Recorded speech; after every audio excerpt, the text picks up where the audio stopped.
Hey guys, I'm Emily King, and today I'm going to walk you all through my creative process and show you how I completed our Photoshop project. So the first thing I did after I decided on which quote by my chosen professional that I wanted to use was find images that I felt like went along with the theme I had in mind.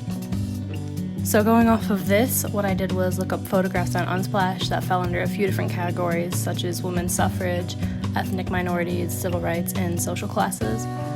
I felt like these particular topics would most likely have the best images that showed what I wanted to convey in my piece, which really focused around women from all over the world that each have the common tie of being dominated throughout history by the patriarchy.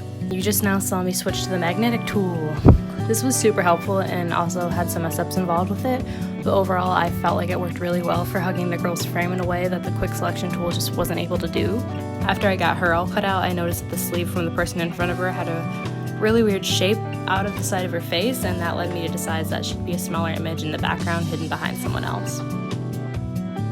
Here you see that I'm starting to use the quick selection tool, which was the main object I used throughout the project.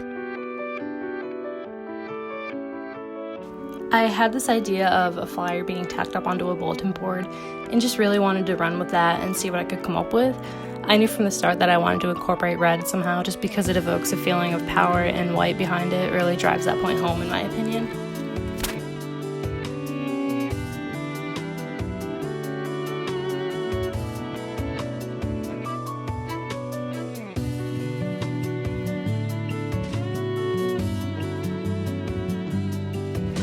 You can see that I'm playing with the positioning now and the sizes and so on.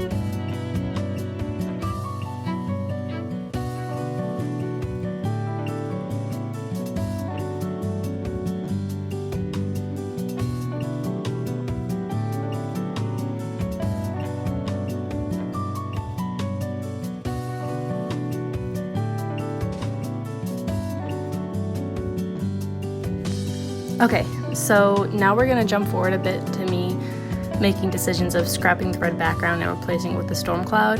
My original plan was for everything to be black and white, with red as an accent color as I mentioned earlier, but as I worked I realized I liked how the original colors of the photos were working.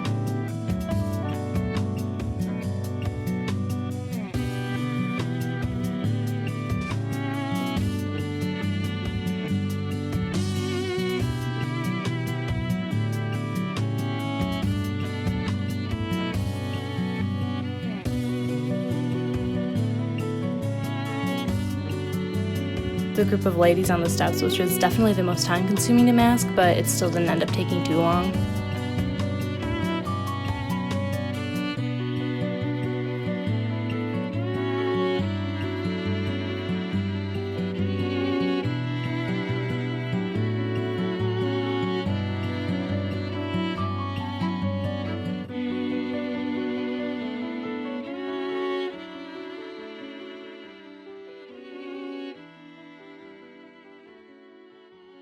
I really like the image of two women on the bed just because it shows so much diversity in skin color, body size, hair, etc.